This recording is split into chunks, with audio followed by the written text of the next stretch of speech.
Nous pouvons entreprendre nos travaux. Comme vous le savez, nous sommes à nouveau réunis afin de poursuivre l'étude détaillée du projet de loi numéro 100, loi sur la négociation et la détermination des conditions de travail requérant de coordination nationale, notamment dans les secteurs publics et parapublics.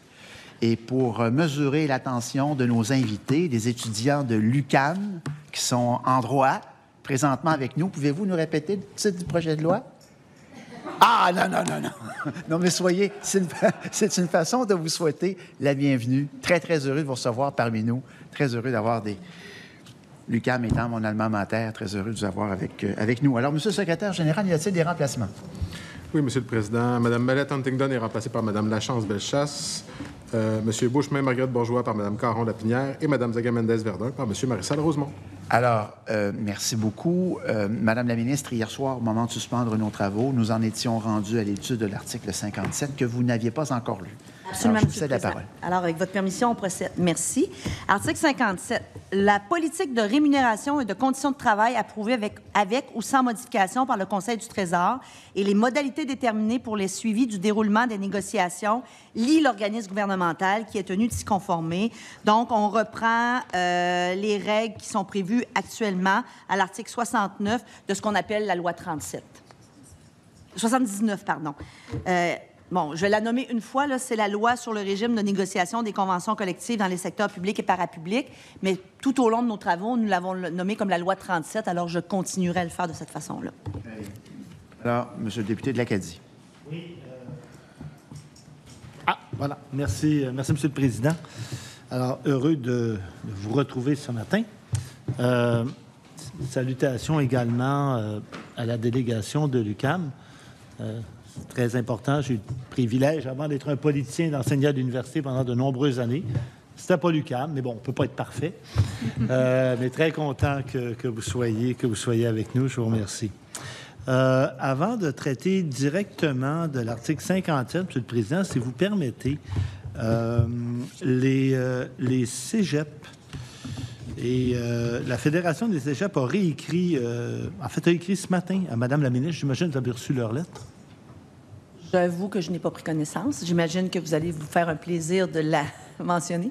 Oui, bien sûr. En fait, ça va aider la commission, n'est-ce pas? Effectivement. Vous vous rappellerez, Monsieur le Président, si vous permettez, nous avons eu hier un débat particulièrement, je vous dirais, important, relativement à un article qui a été adopté sur division, l'article 45, qui traitait du comité patronal de négociation. C'est l'amendement que j'ai proposé. Or, pour le bénéfice de tout le monde et des membres de la commission, la Fédération des cégeps et certains membres qui sont au comité patronal ont écrit à Mme Lebel, à la ministre du Conseil du Trésor, et ça souligne à nouveau d'avoir remercié de les avoir reçus pendant des consultations particulières. Ils sont reconnaissants d'avoir participé à un tel exercice, mais ils veulent revenir à la charge. Ils veulent à nouveau attirer l'attention de Mme la présidente du Conseil du Trésor pour rappeler l'importance du rôle du comité patronal des négociations. Voilà. Me permettez-vous... Je tenais à vous le souligner. Je comprenais que c'était une parenthèse. Vous ne souhaitez pas comme tel revenir sur 45 qui est déjà clos, mais très bien, vous souhaitiez faire un clin d'œil à cette lettre qui a été transmise d'ailleurs ce matin à tous les membres de la commission. Voilà, c'est ça, tout à fait, M. le Président. Non, écoutez, on a fait le débat hier. Parfait, OK. Il y a eu un résultat quant au débat. Très bien. Maintenant, je me permettais de le souligner, d'abord parce que on l'a dit d'emblée, Monsieur le Président, quand on a commencé l'étude détaillée, il y a plusieurs groupes qui viennent ici, qui viennent en su. Ils consacrent du travail à déposer un mémoire, à venir au Parlement, à nous parler de leurs préoccupations. Puis je pense que c'est important de leur connaître. Et ce groupe-là, entre autres, nous a réécrit à la Commission pour rappeler à nouveau l'importance du comité patronal de négociation pour les collège, et je pense que c'était important de le souligner. Je vous remercie. C'est d'ailleurs le très, très bon forum pour transmettre ses opinions. Alors, chers collègues, souhaitez-vous poursuivre sur 57 plus particulièrement? Oui, en fait, je veux juste m'assurer, donc je comprends, Madame la ministre, que c'est comme un copier-coller de ce qu'il y a dans la loi actuelle. Ça reprend intégralement l'article 79 de la loi actuelle, la loi 37. sur le même sujet. Là. D'accord. Je vous remercie. Merci à vous. Y a-t-il d'autres commentaires sur l'article 57? Conséquemment, celui-ci est-il adopté? Adopté, Madame la ministre, pour l'étude de l'article 58, je vous prie. Un organisme gouvernemental négocie, agrée et signe une convention collective dans le cadre défini en application des articles 55 et 57. Donc, ça reprend l'article 80 de la loi 37, naturellement avec les adaptations nécessaires pour faire référence aux articles du projet de loi 100, mais ça reprend intégralement l'article 80 de la loi 37. Je vous remercie. Y aurait-il des commentaires sur l'article 58? Conséquemment, celui-ci est-il adopté? Adopté. Et nous en sommes à l'étude de l'article 59. Article 59, donc l'article 23 s'applique avec les adaptations nécessaires à un organisme gouvernemental et une association accréditée qui en représente les salariés. On se souvient que l'article 23 est celui sur le dépôt des offres tant gouvernementales que syndicales. Donc, amendement, article 59, retirer l'article 59 du projet de loi pour être conséquent avec ce qu'on a fait dans les sections précédentes. Des commentaires concernant cet amendement d'abord? Simplement pour préciser sur l'amendement, effectivement, puisque l'article 23 a été retiré, puis vous vous rappellerez, ça permettait non seulement le dépôt des offres, mais de la possibilité de les rendre publiques dans une période de 5 jours. Alors, puisqu'il a été retiré et qu'à 59, il y a une référence à l'article 23, je comprends très bien pourquoi Mme la ministre dépose, évidemment, cet amendement. Il y aura quelques autres amendements conséquents avec cette décision-là précédente. Oui. Alors, y a-t-il consentement afin d'adopter l'amendement proposé par la ministre? Cet amendement est adopté. Conséquemment, l'article 59 est retiré. Madame la ministre, conséquemment, nous poursuivons. Nous en sommes au chapitre 5 concernant l'article 60, oui, pour lequel également un amendement. Oui, donc on travaille dans la famille du groupe 1. Vous vous souviendrez, la loi 37 syndiquée. Donc, les articles 22, 23 et 27 à 30 s'appliquent avec les adaptations nécessaires à la négociation des conditions de travail prévues par une convention collective via le gouvernement et une association de salariés reconnus ou accrédités en vertu des articles 64 à 67 de la loi sur la fonction publique. Ça reprend l'article 36 de la loi sur l'administration. C'est conforme à l'article 36 de la loi sur l'administration publique. Donc, et ça concerne le groupe 1 qu'on mentionne depuis longtemps. Il y a un amendement. Oui. Donc, supprimer dans l'article 60 du projet de loi le mot 23. Donc, naturellement, c'est pour ne plus faire référence à l'article 23 qui n'existe plus. D'accord. Y aurait-il des commentaires d'abord sur l'amendement? Je n'ai pas de commentaires sur l'amendement. Cet amendement est-il adopté? Cet amendement est-il adopté? Oui. Alors, nous revenons à 60 tel qu'amendé. Des remarques, Monsieur le député, de l'Acadie. Donc, je comprends, Madame la ministre, que avec cet article-là, finalement, là, vous l'avez mentionné, vous visez le groupe 1, c'est-à-dire dont on a parlé précédemment, à savoir les syndiqués de la fonction publique. Donc, c'était le premier groupe que vous aviez mentionné. Donc, vous avez absolument besoin d'une référence aux articles 22, 27 à 30 pour s'assurer que tout va être inclus et que ça va fonctionner rondement. C'est ce que je comprends. On fait référence à la loi sur l'administration publique, entre autres. Là. Oui. La loi sur l'administration ou la fonction publique? Ça reprend... La négociation des conventions collectives dans la fonction publique doit se faire aussi conformément à la loi sur l'administration publique. Naturellement, c'est une loi qui s'adresse à eux.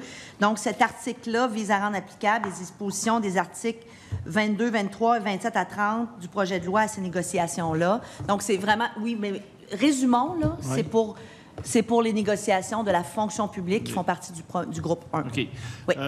Votre article réfère à la loi sur la fonction publique, pas sur l'administration publique. C'est ça la même chose ou c'est deux lois différentes? C'est deux lois différentes. Mais là, ici, on parle bien de là, on réfère à la loi sur la fonction publique, 64 à 67. Oui. Puis, 64 et 67 de la loi sur la fonction publique, ça traite de l'accréditation des salariés? C'est parce que... Oui, absolument. Et la nuance dans la fonction publique, c'est que le Conseil du Trésor, en vertu de la loi sur l'administration publique, et c'est ça qui qui est mon commentaire, c'est que c'est le Conseil du Trésor, le ministre sectoriel pour la fonction publique. L'employeur de la fonction publique, c'est le Conseil du Trésor en vertu de 36 de la loi sur l'administration publique. Santé, c'est le ministre de la Santé. Donc, ici, la fonction Trésor est aussi en fonction de son rôle d'employeur et pas de son rôle de négociateur. Donc, je comprends que pour la fonction publique, le Conseil du Trésor a les deux rôles, c'est-à-dire qu'employeur et négociateur. Dans son rôle d'employeur, et il a aussi sa fonction négociateur qui peut venir, donc... oui, habituellement, ces deux fonctions-là ont tendance à bien s'entendre. Oui, vous parlez? Dans la fonction publique. Vous communiquez bien. D'accord, c'est bon, c'est rassurant. Oui, absolument, ça va bien dans ce Très bien. Pour ma part, je n'ai pas d'autres questions. Non, ça va, merci. Conséquemment, l'article 60 tel qu'amendé est-il adopté? Adopté. Et nous en sommes à l'étude de l'article 61 au chapitre 6. Chapitre 6, conditions de travail du personnel syndiqué de certaines entreprises.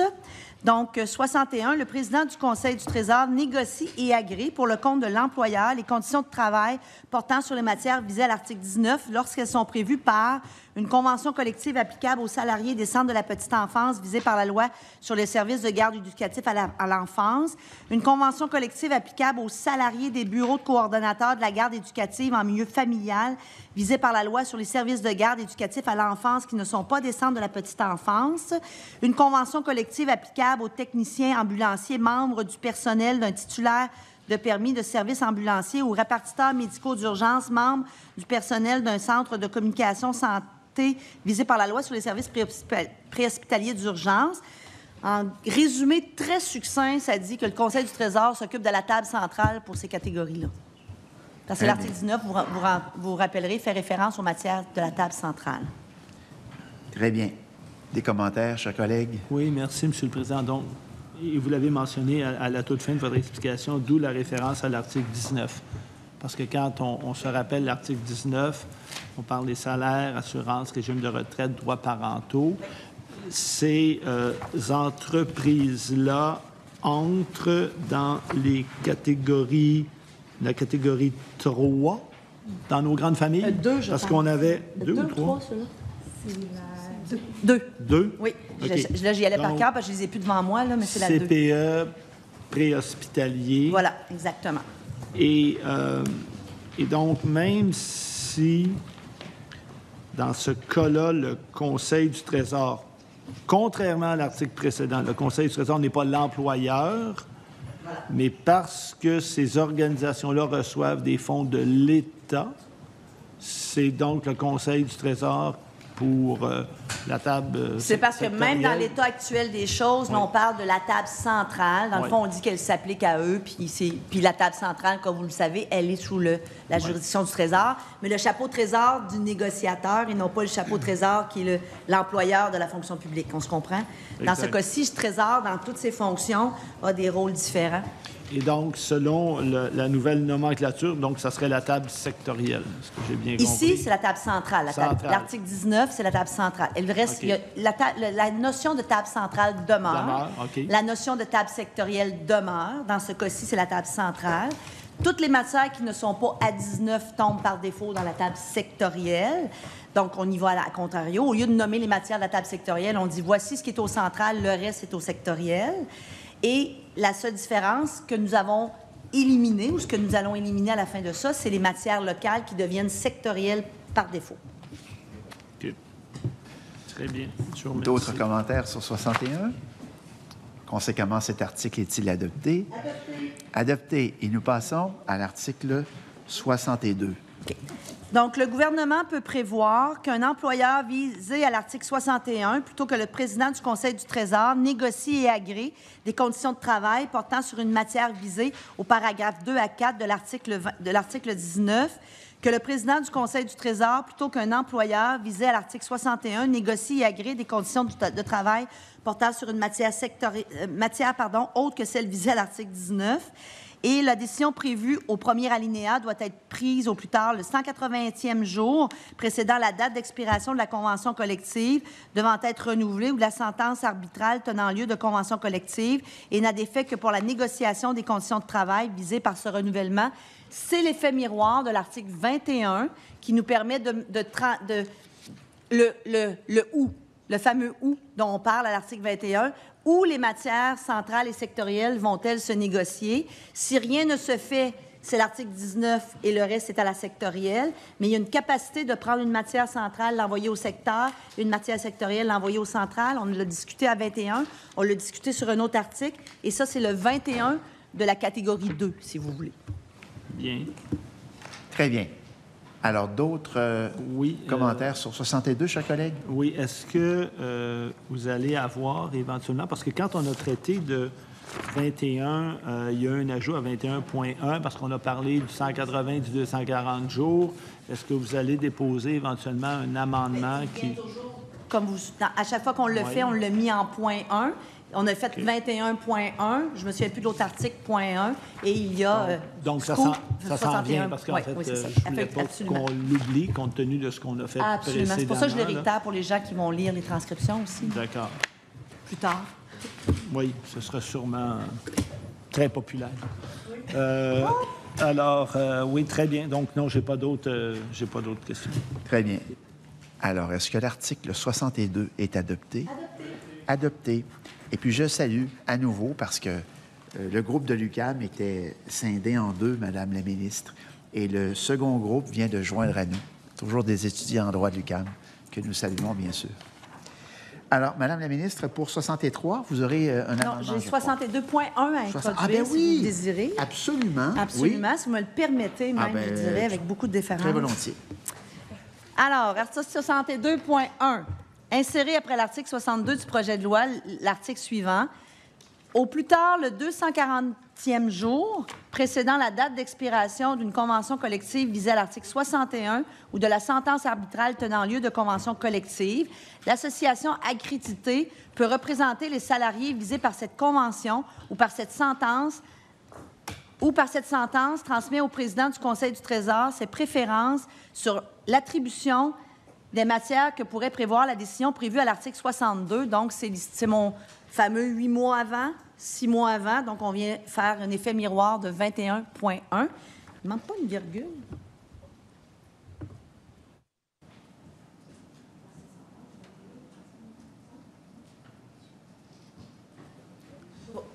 J'aurais l'impression, excusez-moi, là, c'est plus... J'entends ma mère qui était professeure de français. Pour l'ajouter, ce serait là un amendement de forme. Oui, moi, je mettrais une virgule, ou par cette sentence, virgule, transmet, mais peut-être que non. Regardez. Bon, écoutez, on peut suspendre momentanément pour régler le sort de la virgule. On ne suspendra pas pour une virgule. On ne suspend pas pour une virgule. Ça peut être important. Bon, l'intention du législateur est d'interpréter le texte comme s'il y avait une virgule. Ça va-tu? Oui, mais dans l'un ou l'autre des cas, on pourra considérer ici que c'est un amendement de forme et conséquemment, on peut l'ajouter immédiatement, madame, si vous le souhaitez. Puis vous, précisez-nous cependant pour les fins du secrétariat. Il y a des gens qui me disent qu'ils ne pensent pas que c'est nécessaire. C'est probablement dans ma tête, là. Mais... Alors, qu'est-ce qu'on fait? On le fait pas. On le fait pas? Non. Bon. Je me lance. Vous vous lancez. Donc, nous sommes toujours sur l'amendement introduisant... Pas de sous-amendement pour la virgule. Vous ne ferez pas de sous-amendement, vous? Non, je vous le dis. OK. Mais ceci étant dit, donc revenons à cet amendement introduisant l'article 62.1. Y aurait-il des commentaires au-delà de la question de la virgule? En fait, brièvement, au-delà de la virgule, Monsieur le Président, en fait, je comprends que, comme vous l'avez expliqué, Madame la ministre, ces fonds, c'est un miroir de ce qu'on a fait précédemment parce qu'on a... Vous avez ajouté le 240e jour, donc il faut que ça soit très bien. Les négociants concernés de venir transmettre leurs préférences au gouvernement, avec le gouvernement se positionne sur sa capacité de mettre une matière à une table ou l'autre pour les fins de la procédure de négociation. Oui. Voilà, très bien. Je vous remercie. Bien, merci. Et cela, Madame, traduit votre souci du détail. Ça vous honore. Donc, est-ce que l'article 62.1 est adopté? Adopté. Et nous poursuivons par l'étude de l'article 63. Oui, l'article 63. Hein? Absolument. Oui. Donc, l'article 23 s'applique avec les adaptations nécessaires aux parties négociant les conditions de travail prévues par une convention collective visée à l'article 61. Et compte tenu de l'amendement, les virgules n'auront plus d'importance. Donc, retirer l'article 63 du projet de loi en amendement, Monsieur le Président. Très bien. Donc, on parle ici toujours pour les fins d'enregistrement là, de l'article 23 qui faisait référence au dépôt. Oui. à la publication des dépôts. Absolument. Concordance. Alors, M. le député de l'Acadie ou chers collègues de la Pinière, aurait-il un commentaire sur cet amendement? L'amendement est-il adopté? Adopté. Conséquemment, l'article 63 est retiré et nous passons à l'étude de l'article 64. Donc, on continue dans la même logique, mais dans chacune des sections, on a déjà vu un article similaire. Donc, les conditions de travail établies par le président du Conseil du Trésor, en vertu du présent chapitre, lie tout employeur pour le compte duquel elles sont établies. Des remarques? Oui. Des remarques, sans quoi cet article est-il adopté? Adopté. Madame la ministre, nous en sommes maintenant au chapitre 7, à l'article 65. Oui. Donc, on entre dans les autres catégories, celles qui concernent les ententes et non plus des conventions collectives, donc dispositions prévues par certaines ententes autres que des conditions de travail. Le président du Conseil du Trésor établit pour le compte du ministre concerné les dispositions suivantes. 1. Celle d'une entente visée au premier alinéa de l'article 3 de la loi sur l'assurance hospitalisation, sauf à l'égard des personnes visées au paragraphe 1 à 4 de cet alinéa et à l'article 19 de la loi sur l'assurance maladie dans les cas suivants. A. Lorsqu'elles ont un impact sur le niveau des enveloppes budgétaires globales visant les organismes représentatifs des médecins. B. Lorsqu'elles portent sur la rémunération des services assurés au sens de la loi sur l'assurance maladie, rendus par un dentiste, un optométriste ou un pharmacien. 2. Celle d'une entente visée à l'article 293 de la loi sur la gouvernance du système de santé et des services sociaux, de la loi sur les services de santé et les services sociaux pour les Inuits et les Naskapis, lorsqu'elle porte sur la rémunération et les matières visées au paragraphe 2 à 4 de l'article 19 de la présente loi. 3. Celle d'une entente visée à l'article 541 de la loi sur la gouvernance du système de santé et des services sociaux ou à l'article 303.1 de la loi sur les services de santé et les services sociaux pour les Inuits et les Naskapis, lorsqu'elle porte sur les matières visées au paragraphe 2 du premier alinéa de ces articles. 4. Celle d'une entente visée à l'article 30 de la loi sur la représentation de certaines personnes responsables d'un service de garde éducatif en milieu familial et sur le régime de négociation d'une entente collective les concernant lorsqu'elle porte sur la portion de la subvention visée au paragraphe 1 de l'article 31 de cette loi destinée à financer la prestation de services de garde éducatif et à donner accès à des régimes sociaux. 5. Celle d'une entente visée à l'article 32 de la loi sur la représentation des ressources de type familial et de certaines ressources intermédiaires et sur le régime de négociation d'une entente collective les concernant lorsqu'elle porte sur les matières visées au paragraphe 1 de l'article 33 de cette loi et sur les montants visés au paragraphe 2 de cet article destiné à donner accès à des régimes sociaux. Donc, on vient travailler sur les groupes 3 et 4. C'est l'effet miroir de ce qu'on a fait précédemment. Ça assoit là, la capacité de négocier. Monsieur le député de l'Acadie. Merci, Monsieur le Président. Alors, mais concrètement, là, quel va être l'impact pour justement les groupes 3 et 4? Bien, ça habilite le président du Conseil du Trésor à établir pour le compte des ministres concernés là, les dispositions de certaines ententes qui y sont énumérées. Et ça reprend la situation actuelle. Là. On ne vient pas changer la situation actuelle. Mais on peut vous donner plus de détails avec Maître Lapointe si vous le désirez, là, pour être plus concret. Oui, s'il vous plaît. J'aimerais, en fait, quand le chapitre 7 parle de dispositions prévues par certaines ententes autres que des contrats de travail, pouvez-vous, s'il vous plaît, nous en dire plus sur le type d'entente, contrat de travail, etc.? Évidemment, je comprends. Il y a consentement pour ce faire. Il y a consentement, M. Maître Arsenault, je vous en prie. Bonjour. Maître Lapointe. Alors, bonjour. Bien, peut-être vous donner quelques exemples de l'article 65. On parle ici des médecins. On parle des sages-femmes. On parle des ressources intermédiaires hors régime. Peut-être pour éclairer là, les députés, l'article 3, ce sont des ressources intermédiaires hors régime, mais il y a quand même des ressources intermédiaires ou des ressources de type familial qui ont un régime propre, qui est le paragraphe 5. Fait que le 3 est complémentaire du paragraphe 5. Si je reviens au paragraphe 4, ce sont les responsables des services de garde. Alors, comment on peut le définir? C'est un peu le rôle de table centrale. Or, ici, vous avez vraiment des particularités propres à chacun des groupes. Par exemple, si on parle des médecins, notre rôle, évidemment, il n'y a pas de table centrale parce qu'on ne va pas négocier des assurances avec les médecins, on va parler d'enveloppe. Alors, le rôle de la présidente du Conseil du Trésor, c'est vraiment de définir le volet monétaire de l'enveloppe. Si on parle des RIRTF, on va parler de rétribution. Donc, hier, on parlait du contrat qui est actuellement en négociation. Donc, on va parler de rétribution. Parfois, on va parler de tarifs. Par exemple, avec les pharmaciens, on va parler de tarifs. Donc, ce sont des vocables qui sont vraiment spécifiques à chacun des groupes. Mais si on veut le résumer très simplement, c'est vraiment le volet entente monétaire, Donc, qui est un peu l'équivalent de l'article 19. Oui, je comprends. Donc, on parle véritablement ici d'argent. Je comprends que pour les médecins, quand vous parlez, vous faites référence à une enveloppe, donc vous négociez le montant de l'enveloppe. Et après, c'est les médecins qui la partagent entre eux. Comment Oui, ça il y a fonctionne? toute une mécanique, Oui, là, bien mais sûr. vous avez raison de dire ce qu'on détermine, c'est la hauteur de l'enveloppe. C'est tout à fait juste. D'accord. Ça, c'est directement le Conseil du Trésor et non pas le ministre de la Santé qui s'en occupe. Le ministre est en collaboration, mais le rôle est porté par le Conseil du Trésor, étant donné l'impact financier. D'accord. Et le ministre de la Santé, lui, va être en collaboration, j'imagine, maintenant avec Santé Québec, qui ne devait pas être là précédemment, mais qui est là maintenant. Là. Bien, nous, on est en relation avec le ministre de la Santé, mais de son côté, le ministre de la Santé est certainement en relation avec Santé Québec pour des discussions. Mais sur la hauteur de l'enveloppe, naturellement, on s'entend que ça fait partie du rôle pur du Conseil du Trésor et du ministre des Finances avec qui on travaille pour ces cadres financiers-là. Mais le rôle de discuter de la hauteur de l'enveloppe avec les médecins. Après ça, quand on parle de toutes les autres modalités, là, la mécanique, elle est extrêmement complexe. Mais là, le rôle du ministre de la Santé va s'accroître au fur et à mesure où on avance dans le débat, là, Je comprends. sur le détail, si on veut. Très bien. Je vous remercie.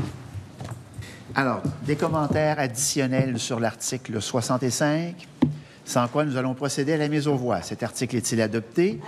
Adopté. Et nous passons à l'article 66, pour lequel, Madame la ministre, il y aura, si je ne m'abuse, un amendement. Oui, excuse-moi. Absolument.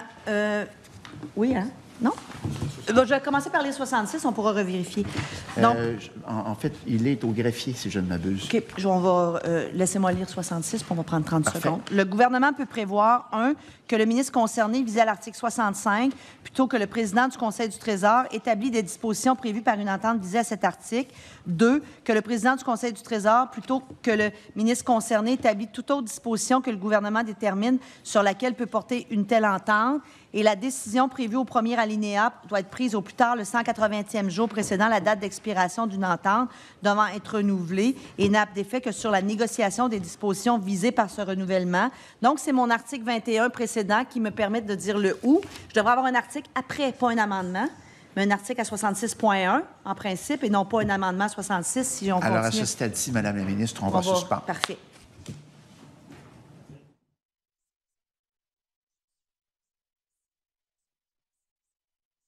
Bien. Alors, nous sommes en mesure de poursuivre nos échanges. Madame la ministre. Et vous étiez au bon endroit, Monsieur le Président. Donc, il y a un amendement, mais il est sur un mot. Donc, amendement à l'article 66, remplacé dans le deuxième alinéa de l'article 66 du projet de loi, la négociation par l'établissement. Donc, ça vise à corriger une incohérence mineure là, qui avait été prise dans le vocabulaire entre les articles 65 et 66. On est plus dans la sémantique que dans le fond, là, dans la forme que dans le fond, pour l'amendement 66. Très bien. Concernant cet amendement, chers collègues? Oui, juste pour bien saisir, je comprends que, en fait, ça va venir remplacer au plus tard le 180e jour précédant la date d'expiration d'une entente devant être renouvelée, il n'a d'effet que pour l'établissement, les dispositions, oui, et non pas la négociation. Parce qu'on est on est dans le cadre des ententes, on n'est plus dans le cadre des conventions collectives. Donc, le vocable n'est plus le même, mais l'idée derrière est la même chose, on se comprend? Oui, et ça fait référence au titre, j'imagine, du chapitre quand on parlait de certaines ententes. Voilà. C'est ça? Oui, parce qu'on est dans ce chapitre des ententes et non plus dans le chapitre de la négociation des conventions collectives au sens pur. Parfait. Ou classique, disons-le comme ça. Chers collègues de Lapinière, souhaitez-vous à ce stade-ci intervenir? sur l'amendement. Non, je faisais simplement mentionner à mon collègue qu'à l'article 65, on utilise le mot « établi » aussi et non « négocie », donc il y a une concordance. Il y a la concordance. Très bien. Alors, sur l'amendement comme tel, celui-ci est-il adopté? Adopté. Et nous revenons sur 66 tel qu'amendé. D'autres remarques? Conséquemment, l'article 66 tel qu'amendé est-il adopté? Adopté. Et nous poursuivons par... Vous déposez également un amendement introduisant un nouvel article, Madame la ministre. C'est un amendement... Oui. Donc, article 66.1, insérer après l'article 66 du projet de loi l'article suivant. Au plus tard, le 240e jour précédant la date d'expiration d'une entente visée à l'article 65, l'organisme représentatif ou l'association reconnue pour négocier cette entente transmet au président du Conseil du Trésor ses préférences sur l'attribution des matières que pourrait prévoir la décision prévue à l'article 66. Donc, on revient avec la même logique qu'on avait à 21 et 21.1. C'est la possibilité pour la partie négociante de pouvoir faire transmettre au gouvernement ses préférences sur le choix du lieu de négociation des matières qui seront distribuées entre la table centrale et la table sectorielle. Alors, cet amendement se trouve à l'écran présentement et nous allons pouvoir amorcer le débat à cet effet. Je n'ai pas de questions pour cet amendement, cet article 66.1 qui est un ajout, M. le Président. Je comprends que c'est de la concordance. C'est de la concordance, en effet. Conséquemment, l'amendement introduisant l'article 66.1 est-il adopté? Adopté. Et nous poursuivons par l'étude de l'article 67 qui aura également un amendement. Oui, absolument. Article 67, donc l'article 25 s'applique avec les adaptations nécessaires aux ministres concernés visés à l'article 65 et l'article 23 s'applique avec les adaptations nécessaires aux parties responsables de conclure une entente visée à l'article 65. Vous comprendrez qu'on a un amendement, Monsieur le Président, donc supprimer le deuxième alinéa de l'article 67 du projet de loi qui poursuit la logique du fait qu'on a retiré la question de la publication des dépôts à 23. Et pour l'article 65, le premier alinéa, il prévoit donc que l'article 25 s'applique. Donc, c'est l'effet miroir pour quand on navigue à travers chacune des catégories. Mais sur l'amendement, c'est de retirer la mention à l'article 23, qui n'existe plus. Bien. Alors, sur l'amendement comme tel, des remarques. Cet amendement est-il adopté? Adopté. Et nous poursuivons ou revenons à l'étude de 67 tel qu'amendé. D'autres commentaires à cet effet? Conséquemment, l'article 67 tel qu'amendé est-il adopté? Adopté. Adopté. Bien. Cela termine les articles inclus dans le bloc 1 et nous entamons la deuxième partie de cette étude par les dispositions modificatives au Code du travail, les articles 71 à 78. Madame la ministre. Oui, donc nous entrons là, de façon générale dans une section qui va nous permettre de faire de la concordance avec le Code du travail compte tenu des décisions que l'on prend ou des articles que l'on a dans le projet de loi 100 pour fin de compréhension. Donc, et c'est pour ça qu'on les a regroupés dans un bloc. Article 71, donc Code du travail. L'article 1 du Code du travail est modifié dans le paragraphe L par le remplacement dans le sous-paragraphe 3 de Conseil exécutif par ministère du Conseil exécutif et par l'insertion dans le sous-paragraphe 3.2 et après fonctionnaire dû de secrétariat dû. Donc, ça modifie l'article 1 du Code du travail là, de la façon qui est indiquée dans l'article 71. Et dans ce cas-ci, ça vise à moderniser la terminologie qu'on retrouve à l'article 1 là, pour l'adapter à ce qui se passe réellement. On en profite pour le faire un peu évoluer. Là. Mais ça ne change pas la nature de l'article 1 du Code du travail. On ajuste le vocable. Très bien. Donc, y aurait-il des articles sur l'article 71? Y aurait-il des commentaires, pardon, sur 71? Donc, je comprends qu'au départ, c'est pour plus de précision, donc vous remplacez Conseil exécutif par ministère du Conseil exécutif? Oui. C'est ce que ça Parce fait? que c'est son appellation actuelle. Actuelle, oui. OK. C'est une mise à jour, finalement. C'est la même chose par fonctionnaire dû et secrétariat dû. C'est le même... oui. C'est la même chose. OK, oui. Parfait. Je vous remercie. D'autres remarques concernant l'article 71? Sinon, celui-ci est-il adopté? Adopté. Adopté. Nous poursuivons avec l'étude de l'article 72. L'article 72, donc l'article 111.1 de ce code, toujours Code du travail, est modifié par la suppression de la possibilité de convenir d'une durée de plus de 3 ans pour une convention collective. Donc, on en a discuté dans la consultation. Actuellement, les conventions collectives, par le biais du Code du travail, ne peuvent pas avoir une durée de plus de 3 ans. Historiquement, il arrive que, je vous dirais plus souvent qu'autrement, que les conventions collectives sont d'une durée d'environ 5 ans. Nous en avons eu des plus longues dans la dernière ronde, des 8 ans, des 10 ans. Donc, et à chaque fois, naturellement, pour être capable d'avoir une convention collective d'une durée X, cette durée se négocie. Donc, c'est à chaque fois par la volonté des parties. Donc, et à chaque fois, par contre, ça nous obligeait à déposer un projet de loi pour dire, nonobstant l'article 111.1, la convention sera de 5 ans ou de 8 ans. Et ça a été, d'ailleurs, je pense, salué par tout le monde comme étant une excellente mesure. De toute manière, c'est la décision des parties négociantes de la durée de la convention collective. Il n'y a pas d'imposition de durée. Très bien. Chers collègues de l'Acadie. Oui, merci, M. le Président. Donc, je comprends que l'idée maintenant, c'est qu'il n'y ait pas de durée spécifique dans la loi. Donc, non. Tout dépendant des négociations, tout dépendant avec qui vous négociez. Voilà. Si éventuellement les parties s'entendent pour 3, 4, 5 ou 6 ans, ce sera désormais possible en vertu du Code du travail. Oui, c'était déjà possible, mais ça demandait, parce que c'était la volonté des parties, oui. Mais ça demandait un dépôt d'un projet de loi à l'Assemblée nationale pour venir concrétiser la validité de la convention collective pour qu'elle ne soit pas contraire à l'article 1. Et je vous dirais que même dans les commentaires qui ont été dits, je me souviens qu'on a entendu que même une durée de 3 ans, ça peut être difficile pour le déploiement des conventions collectives. Et c'est même difficile pour débattre par la suite dans la nouvelle convention si une mesure vaut la peine d'être maintenue ou non, parce que la durée d'application ou de déploiement de cette mesure-là, on n'a pas un échantillonnage très long quand on parle d'une convention de 3 ans. Et malheureusement, elle est rarement... quand elle arrive en vigueur, elle est presque déjà à sa fin de vie. Si on compte, en moyenne, ça peut prendre en moyenne 8 à 10 mois, 12 mois, une convention collective dans des moyennes. Ça peut être moins, mais ça dépend. Donc, déjà, on est amputé d'une année là, dans le déploiement. Et je comprends que parfois, ça peut même être plus que 12 mois. Donc, l'employeur et les syndiqués, ou dans le cas où des personnes qui sont visées par une entente, pourraient se ramasser avec la signature et la mise en vigueur, déploiement d'une convention collective, alors qu'il va rester à peu près 1 an ou même moins pour la fin. Et donc, l'État, dans ce cas-ci, est obligé de renégocier à nouveau, et le syndicat également. Donc, finalement, moi, je comprends, c'est peut-être pas C'est à l'avantage de tout le monde. Puis, de toute façon, historiquement, on s'entend avec les partis, avec les syndicats ou les autres associations pour des durées qui sont beaucoup plus fréquemment 5 ans que 3 ans.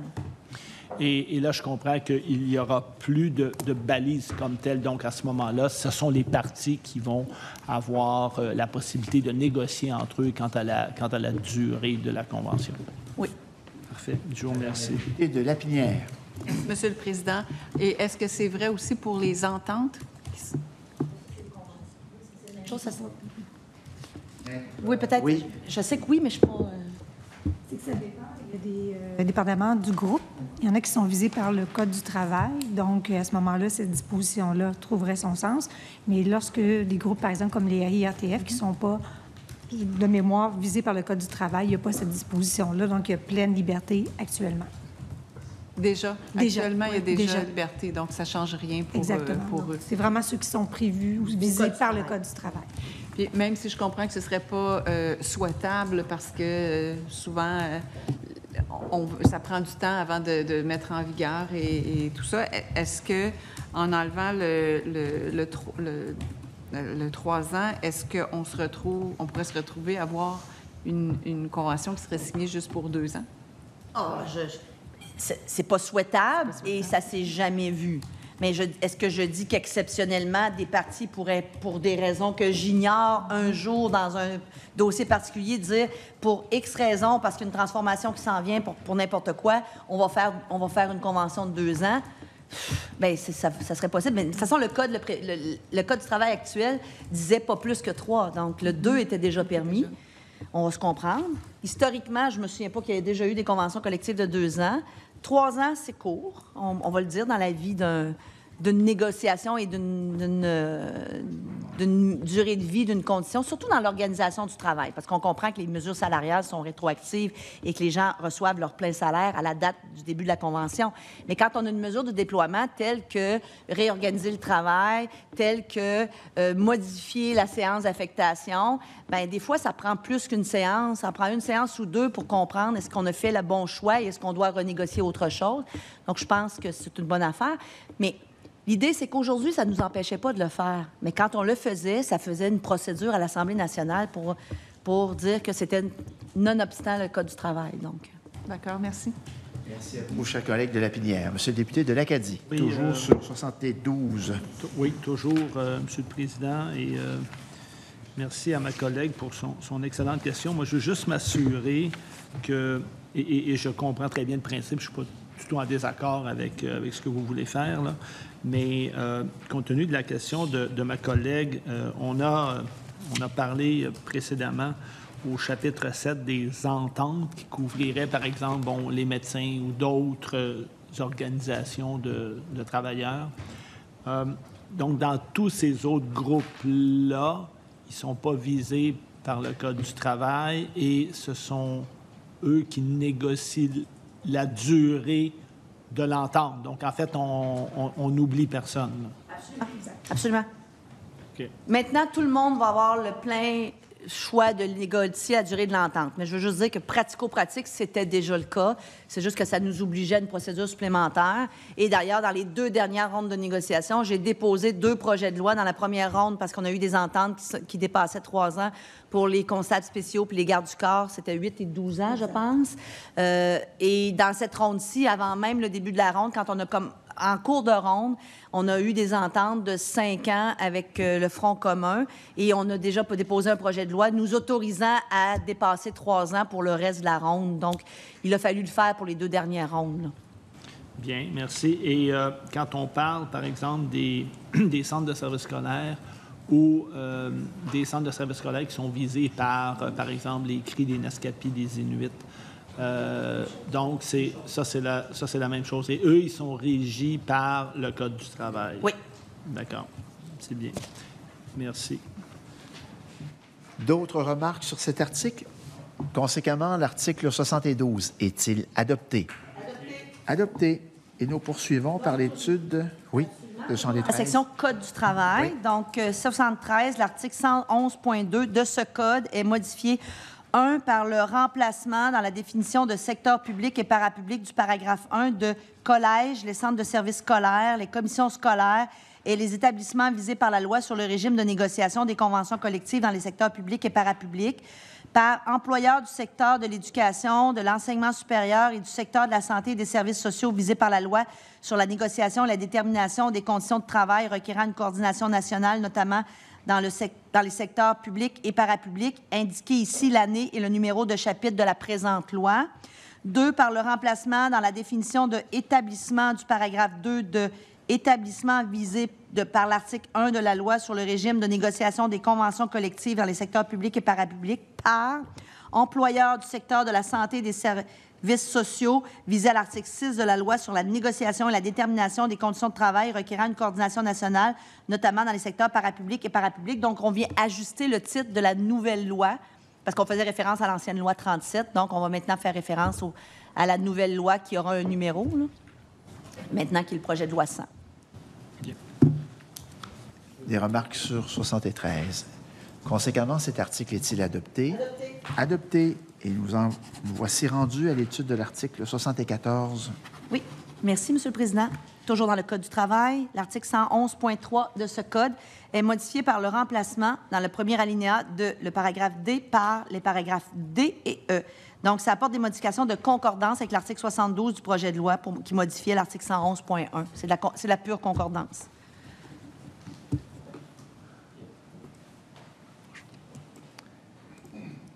Chers collègues. Je voudrais simplement porter à l'attention de Mme la ministre que dans le mémoire de la SPGQ, il y avait une recommandation la recommandation 3, entre autres, à la page 20, qui soulignait, afin d'éviter toute confusion et des remises en question des principes retenus par la jurisprudence constante et afin d'éviter que les secteurs publics et parapublics voient les débats portant sur la représentativité syndicale se multiplier, la SPGQ recommande que l'article 74 du projet de loi exclue l'application du paragraphe C de l'article 22 du Code du travail. Ainsi, l'article 74 du projet de loi serait modifié de la manière suivante. L'article 111.3 de ce Code est modifié par le remplacement dans le premier alinéa de le paragraphe D par les paragraphes C, D et E. C'est ajouter C à D et E, si je comprends, en résumé? C'est en résumé, là, c'est ce que je comprends pour les raisons qu'ils évoquent dans leur mémoire. Et je tenais à le porter à votre attention. Au suspens, je suis convaincue qu'il y a une explication à donner ou en tout cas un commentaire à faire. Au suspens, je vais faire quelques vérifications et on vous revient sur cette question. Avec plaisir. Alors, suspension, s'il vous plaît. Comme à l'habitude, nos pauses, nos suspensions, parce que ce n'est pas une pause, nos suspensions sont toujours très productives et un consensus a émergé à l'effet de suspendre l'étude de l'article 74 pour y revenir en temps opportun, probablement la semaine prochaine. Est-ce que vous pourriez me confirmer cet état de choses? De fait, oui, je vous le confirme, Monsieur le Président, suite à la question que j'ai posée à Mme la ministre et en lien avec plusieurs recommandations, finalement, qui se retrouvent dans le mémoire du syndicat de professionnels du gouvernement du Québec. Ouais. Je comprends que Mme la ministre a des... Bon, d'abord, c'est technique. Ouais. Mme la ministre va avoir des vérifications à faire et compte tenu de... En fait, c'est une question qui est assez pointue, je le reconnais. Alors, on va suspendre, puis on verra la semaine prochaine quelle est la position, finalement, du gouvernement là-dessus. Alors, consentement pour suspendre l'étude de l'article 74 et nous poursuivons avec la lecture de l'article 75.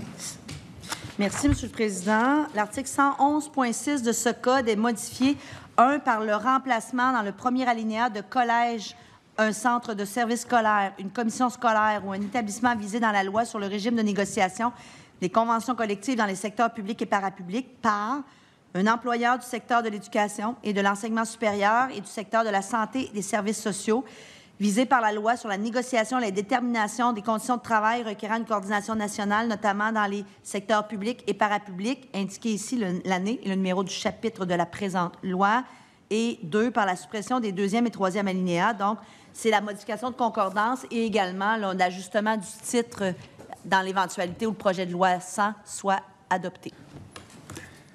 Très bien. Des commentaires sur... Oui, Monsieur le député de l'Acadie.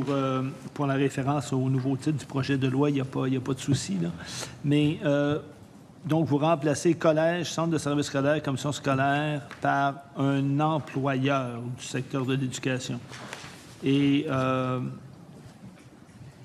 qu'est-ce que ça donne de plus? Est-ce que c'est plus large? Est-ce que c'est en lien avec des comités patronaux de négociation que certains vous avez enlevés? Alors, ça fait quoi exactement?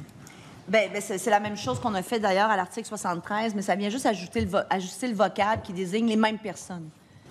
OK. Parfait. Je vous remercie. Alors, d'autres remarques sur cet article? Conséquemment, l'article 75 est-il adopté? Adopté. Madame la ministre, pour un très court article. Oui. Donc, 76, l'article 111.8 de ce Code est abrogé. Donc, ça apporte des modifications de concordance avec la nouvelle loi. Le contenu de l'article 111.8 se retrouve maintenant à l'article 22 du projet de loi actuel. Des commentaires sur cet article? De commentaires. 76 est-il adopté? Adopté. Madame la ministre, l'article 77. Oui, l'article 77, l'article 111.11 de ce Code est modifié par le remplacement des premiers et deuxièmes alinéas par le suivant. Une partie à une convention collective ne peut déclarer une grève ou un lock-out que si elle a donné par écrit un avis préalable d'au moins 7 jours ouvrables francs au ministre, à l'autre partie et le cas échéant, au tribunal dans le cas d'un établissement ou d'un groupe de salariés visé au 2e alinéa de l'article 69 de la loi sur la fonction publique, indiquant le moment où elle entend recourir à la grève ou au lock-out. Donc, ça modifie l'article 111.11 du Code du travail afin que l'exercice du droit de grève ou de lock-out dans les secteurs publics et parapublics ne soit plus conditionnel au respect de certains délais qui étaient déjà prévus. Donc, comme on enlève l'étape du médiateur là, dont on parlait, c'est-à-dire le temps qu'il fallait qu'il s'écoule avant qu'on puisse avoir un avis de grève, bien, on ajuste en conséquence du fait qu'on a enlevé une étape. Merci. Saisir, quand la loi sera adoptée et qu'une partie voudra déclarer, par exemple, une grève ou un lock-out, là, je comprends qu'il n'y aura plus de délai à donner. Au préalable, maintenant, dans la loi actuelle, il y a un délai de 60 jours d'attente. Il y a un délai de 60 jours qu'on doit attendre, puis il y a la question du médiateur, avant plus 16 jours. Donc, on a 60 pour attendre le droit d'envoyer un avis, puis on a le 16 jours. Donc, on enlève le 60 et il demeure donc le 7. D'accord. Je vous remercie. L'article 77 est-il adopté? Adopté. Adopté. Nous passons à l'étude de l'article 78. Oui, qui aura également un amendement. Donc, l'article 111.14 de ce code est modifié par le remplacement d'une matière définie comme faisant l'objet de stipulations négociées et agréées à l'échelle locale ou régionale ou d'arrangements locaux suivant la loi sur le régime de négociation des conventions collectives dans les secteurs publics et parapublics, ainsi qu'à l'égard de la détermination des salaires et échelles de salaire prévues par le 2e alinéa de l'article 52 et par les articles 53 à 55 de cette loi, part d'une entente particulière convenue en vertu des dispositions de la section 3 du chapitre 2 de la loi sur la négociation et la détermination des conditions de travail, requérant une coordination nationale, notamment dans les secteurs publics et parapublics, indiqué ici l'année et le numéro de ce chapitre de la présente loi. Donc, le fond de l'article, c'est de prévoir une modification à l'article 111.14 du Code. Ça vise également, afin d'interdire la grève et le lock-out à l'égard d'une entente particulière. On n'a pas de droit de grève sur les ententes particulières. On n'a pas de droit, donc, de lock-out non plus sur les ententes particulières. C'est déjà vrai pour les matières locales, mais on ajuste le vocable. Et là, naturellement, on se souvient que entente particulière devient arrangements locaux. Et comme on m'aime beaucoup, on a repris le paragraphe au complet. Donc, remplacer l'article 78 du projet de loi par le suivant.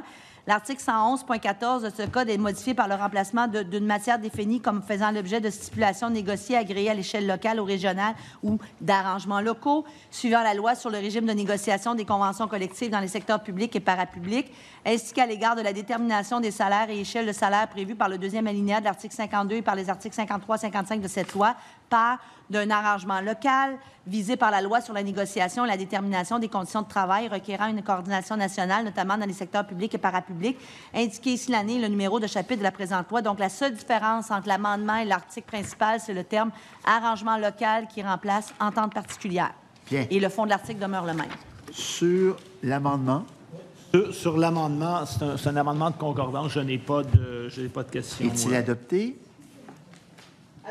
Adopté. Nous revenons sur 78 tel que modifié. Monsieur le député Lacadie. Oui, merci, merci, Monsieur le Président. Sur l'article 78, si ma mémoire est bonne, c'est la FAE qui soulignait qu'une attention particulière devrait être portée à l'article 68 du projet de loi, article qui modifie le Code du travail afin d'interdire la grève pour les arrangements locaux.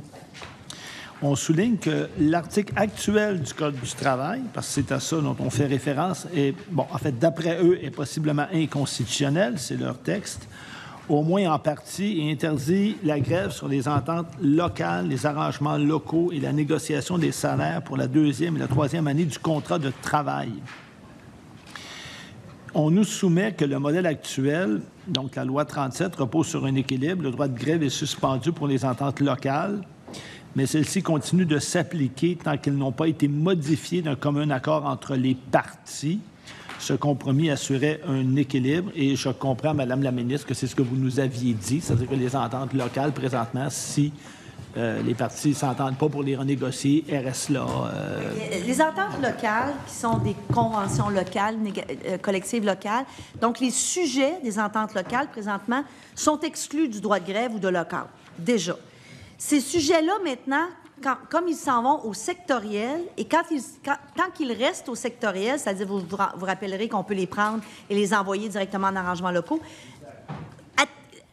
maintenant, font l'objet d'un droit de grève maintenant. Donc, il y a un gain sur les sujets des matières locales. Par contre, si ces matières locales-là, je vais les appeler comme ça, au début de la négo ou en cours de négo, parce qu'il y a des balises, sont renvoyés en arrangements locaux, bien, ils n'ont pas plus le droit de grève qu'avant sur ces arrangements locaux-là.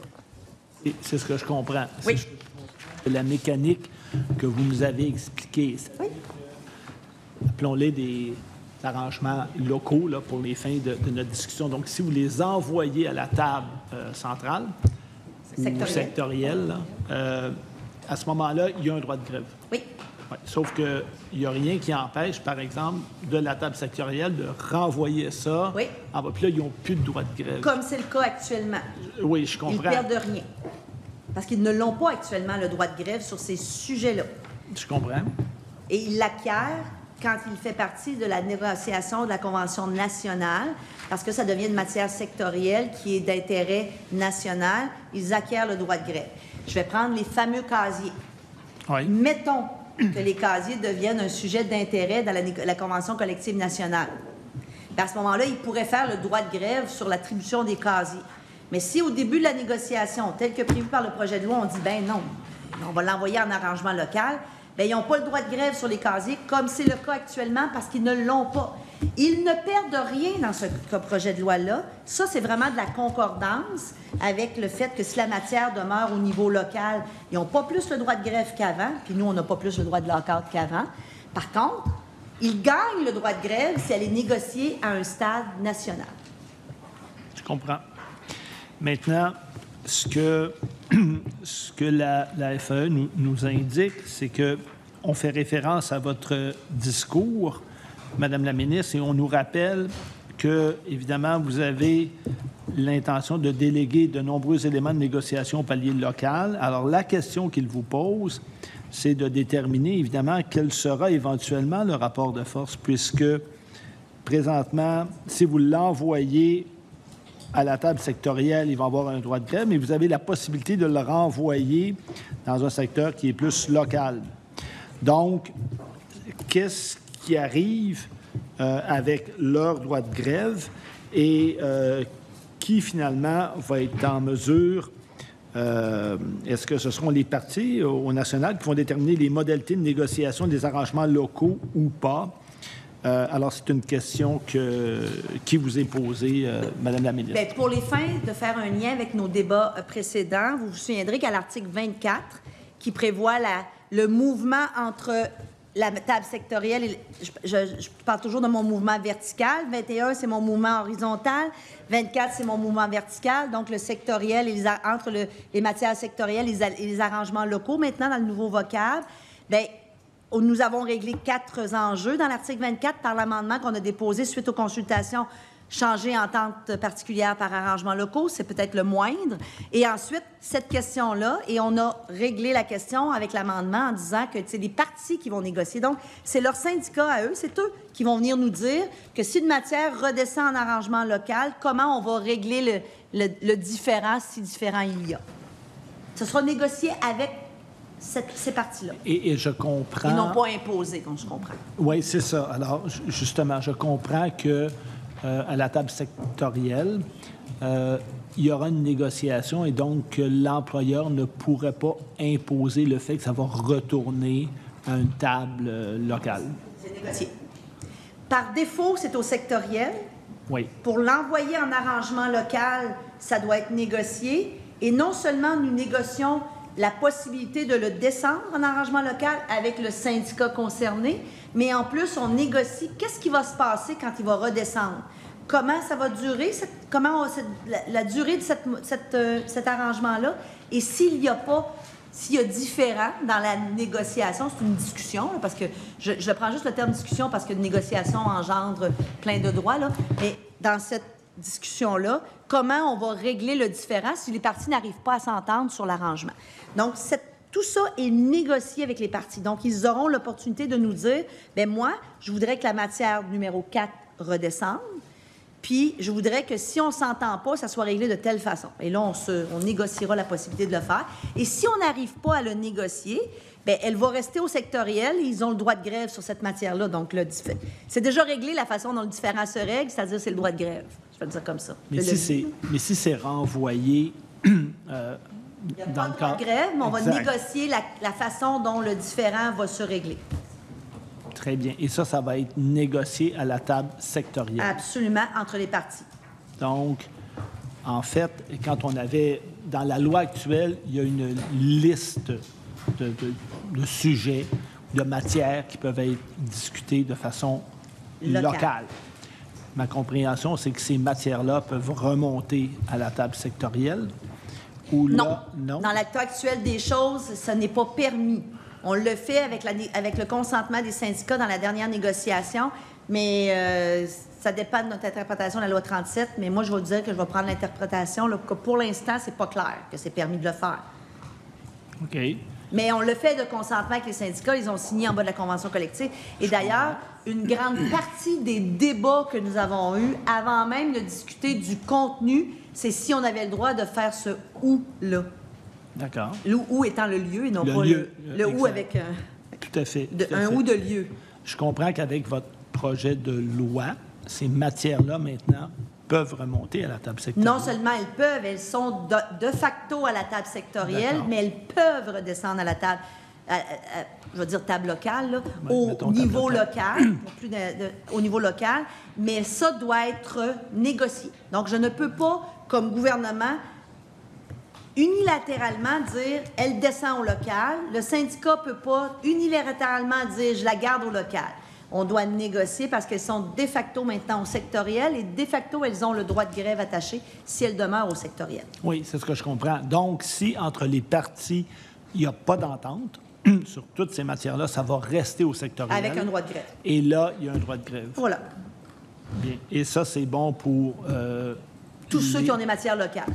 Exactement. Actuellement. Actuellement. Parfait. Je vous remercie. D'autres remarques sur l'article 78 tel qu'amendé? Adopté. Non. Mais vous devancez mes propos, bien sûr. Vous lisez sur mes lèvres? Je n'ai pas d'autres commentaires. Il faut toujours quand même, par mesure de précaution, vérifier. Alors, cet amendement, cet article tel qu'amendé, est-il adopté? Adopté. Des fois, je suis en retard, des fois, je suis en avance, ça compense. Non, c'est très bien, mais il vaut mieux prendre le temps qu'il faut là, pour avancer tous ensemble dans la même direction. Alors, Madame la ministre, pour l'article 79. Oui, mais non, on passerait au bloc 3. Donc là, on passe au thème 3, oui. Et de fait, ça me permet de vous dire que nous sommes rendus dans la section des articles concernant la santé et les services sociaux. On touche ici une vingtaine d'articles et quelques amendements. Et j'attire, bien sûr, votre attention sur le fait que nous allons aller dans le projet de loi. Là, on va beaucoup bouger dans le projet de loi. Les articles ne se suivront pas forcément toujours. Et nous débutons par l'article 124. Et je vais, d'entrée de jeu, vous dire qu'à ma droite, il y aura Maître Mathieu Bérubé, parce qu'on est dans la sanction du projet de loi qui est moins cadre de négociation, mais beaucoup plus ajustement pour Santé Québec, PL15 et domaine de la santé. Donc, s'il y a des questions plus techniques, il pourra nous éclairer. Madame la ministre, un conflit d'intérêts, parce que j'ai très bien connu son grand-père, qui était un très grand conseiller municipal à Beauport, dans ma circonscription électorale, André Proulx. Alors, je comprends que vous ne lui posez pas de questions. Ce fut un très grand personnage chez nous. Jusqu'à présent, la pomme n'est pas très loin. Ah, absolument. Donc, article 124, dans le thème 3, les dispositions modifiant des lois applicables au secteur de la santé et des services sociaux. Les articles 1434, 1436 et 1447 de cette loi sont abrogés. Donc, on abroge les articles de la loi visant à rendre le système de santé et de services sociaux plus efficace, qui est le PL15. Exact. Donc, pour la suite, nommons-le PL15 pour fin de référence, qui prévoit la création de 6 catégories de personnel sous le régime de la loi actuelle. Donc, avant le PL15, 4 catégories. après le PL15, 2 catégories supplémentaires qui n'ont jamais été activées, qui ne sont pas en vigueur, qui n'ont, j'allais dire activées, donc le terme exact est en vigueur, qui, si mise en vigueur, obligeait les syndicats à partir en maraudage pour savoir qui allait occuper le domaine des 2 nouvelles catégories. Mais avec cet article-là, on revient aux 4 catégories d'origine, donc au statu quo pré-PL15. Je peux le dire comme ça? C'est exact. Des commentaires, Monsieur le député de l'Acadie? Oui, merci, M. le Président. Et je comprends que c'est cet article-là qui fait référence quand on était en consultation particulière à différents groupes dans le domaine de la santé, si ma mémoire est bonne, qui se réjouissait du fait qu'on revenait à 4 catégories. Oui, 4 catégories, et je vous dirais particulièrement, ça visait particulièrement la FIC qui voyait sa catégorie 1 actuelle être scindée pour en faire une catégorie 6, je pense, c'est les cardio-respiratoires, c'est ça? Oui. Donc, mais effectivement, les syndicats étaient d'accord, même la FTQ, je pense, c'est Mme Picard qui est venue dire que c'était une bonne nouvelle de retomber aux 4 catégories pré-PL15. D'accord. Merci. Je n'ai pas d'autres questions. Très bien. L'article 124 est-il adopté? Adopté. Adopté. On revient là. Et nous revenons à l'étude de l'article 107. Je vous disais qu'on allait beaucoup bouger dans le projet de loi. Madame la ministre. 107. Nous sommes présentement dans la loi concernant les unités de négociation dans les secteurs des affaires sociales. Donc, 107. L'article 1 de la loi concernant les unités de négociation dans le secteur des affaires sociales, modifié par l'article 1433 du chapitre 34 des lois de 2023, est de nouveau modifié. Donc, par le remplacement dans la première alinéa de la loi sur le régime de négociation des conventions collectives dans le secteur public et parapublic par la loi sur la négociation et les déterminations des conditions de travail requérant une coordination nationale, notamment dans les secteurs publics et parapublics, indiqué ici l'année et le numéro du chapitre de la présente loi, par le remplacement dans le deuxième alinéa de « enfin » et de nouvelles associations de salariés, la négociation des matières définies comme étant l'objet de stipulations négociées agréées à l'échelle locale ou régionale par respectivement de plus et association, la négociation des conditions de travail prévues par une convention collective. 3, par l'ajout à la fin de l'alinéa suivant. Enfin, la présente loi prévoit les modalités particulières à l'application de ce régime de représentation syndicale à Santé Québec et aux associations de salariés qui y sont conformés. Donc, c'est des modifications d'une concordance avec la nouvelle loi pour faire l'ajustement, puis le fait que Santé Québec est maintenant un employeur unique, qui n'était pas avant le projet de loi 15. En plus, vous voyez qu'on ajuste le titre de la loi actuelle par rapport à l'ancienne loi qu'on appelle la loi 37. Donc, c'est vraiment de la concordance. Ça ne change pas l'état de situation sur le terrain. Alors, des commentaires sur 107, Monsieur le député de la... En fait, pour le changement de titre, il n'y a vraiment pas de problème. Là. Mais pour les autres, est-ce que ça apporte un changement avec le régime actuel? Qu'est-ce que ça fait? Est-ce que ça vise exactement les mêmes unités, les mêmes groupes de... Oui, M. Bérubé, je vous en prie. Merci. Alors, il y a consentement à cet effet. Habituellement, monsieur se nomme... Exact. Oui. Exact, tout à fait. Oui. Merci, M. le Président. Vous avez fait une très belle introduction. On est heureux de le rencontrer, de le connaître, mais à part de ça... M. Bérubé, auriez-vous l'amabilité, s'il vous plaît, de vous Certainement. présenter Enchanté, correctement? merci beaucoup. Donc, Mathieu Bérubé, avocat au ministère de la Justice, Santé et Services sociaux. Alors, l'article 107, comme le dit... C'est réglé. Comme l'a dit la ministre, 107, dans un premier temps, vient faire une modification de concordance, donc pour référer au nouveau titre de la nouvelle loi qui remplace R-8.2. Les autres modifications qui y sont apportées sont essentiellement cosmétiques là, au paragraphe 2, mais j'attirerai votre attention sur le paragraphe 3. La nouveauté avec le dernier alinéa vient simplement, dans l'objet de la loi, prévoir, moi je pourrais dire, tout de suite donner une indication que pour Santé Québec, il y aura une particularité, puis on va le voir dans les articles subséquents. La particularité étant que, comme c'est un employeur unique, normalement, même si on revient à 4 catégories de personnel, il devrait donc y avoir 4 grandes unités de négociation. Or, le souhait est de maintenir chaque unité de négociation actuellement, pour laquelle actuellement on a une association accréditée au sein de Santé Québec. Donc, on fait un calcul vite, là, trentaine d'établissements au sein de Santé Québec, fois 4. 120 quelques unités de négo. L'objectif des articles qui vont suivre, c'est de maintenir ces unités de négo. Exactement. Donc, le petit clin d'œil au dernier alinéa, c'est pour dire qu'il y aura des modalités particulières. Syndicat par catégorie actuelle, si on ne fait pas ça. Oui, exact. Oui. Sans quoi, sans les précisions, Santé Québec se retrouvera avec 4 grandes unités de négociation et on forcerait un immense maraudage. Un syndicat par catégorie, alors que présentement, des infirmières, à titre d'exemple, de la catégorie 1, sont représentées en grande majorité par la FIC, mais c'est à peu près 80 peut-être des infirmières, et il y en a un peu à la FTQ, si je ne me trompe pas, CSQ.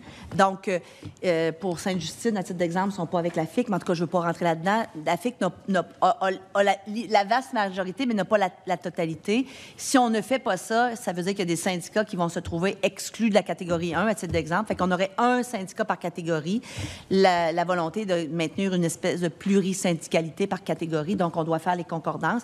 Mais dans les faits, c'est pour maintenir le statu quo. Le changement d'employeur unique venait bouleverser un peu cet univers-là.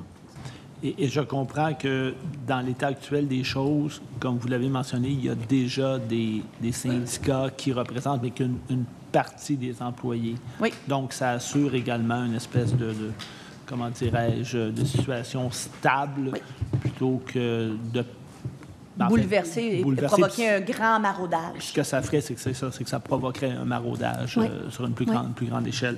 Et je comprends que ça ne vise que Santé Québec. Absolument. Donc, les autres types d'établissements de santé qui sont régis par d'autres lois, on pense entre autres aux Premières Nations, là, ça ne les vise pas. Non, parce que leur quotidien n'était pas bouleversé par le PL15. D'accord. Donc, eux, ça a été statu quo. PL15 n'a pas rien fait au statu quo, donc ils sont statu quo. Sauf à l'égard du 6 catégories. Oui, sauf à l'égard du 6 catégories, pardon. Sauf à l'égard du 6 catégories. D'accord. Mais pas pour les unités d'accréditation. C'est ça? Exact. OK. Alors là expliquez-moi ça un petit peu. Bien, c'est parce que certains d'entre eux étaient affectés par le fait qu'on passait de 4 à 6 catégories. Il y a deux choses, il y a deux choses que l'on règle, que le PL15 faisait. La question de l'employeur unique faisait en sorte que on a le droit, selon la loi actuelle, à, par catégorie, une unité d'accréditation par employeur.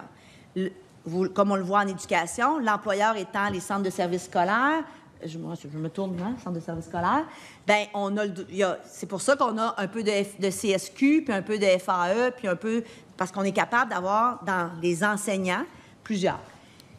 Dans l'état actuel des choses, avant le PL15, c'était par CIUS ou par CIUS. Donc, on pouvait avoir, la FIC pouvait représenter un CIUS, la CSQ un autre CIUS, dans le domaine des infirmières, à titre d'exemple. Donc, on avait par catégorie, on a plus de syndicats. Donc, le fait de ramener ça sur un employeur unique, la règle de un syndicat par catégorie par employeur faisait en sorte que là, on avait 4, bien, là, on a 6, mais mettons 4 catégories. Donc là, il y a des syndicats, il y a trop de syndicats par catégorie, parce que la règle est de... Fait que là, on dit, non.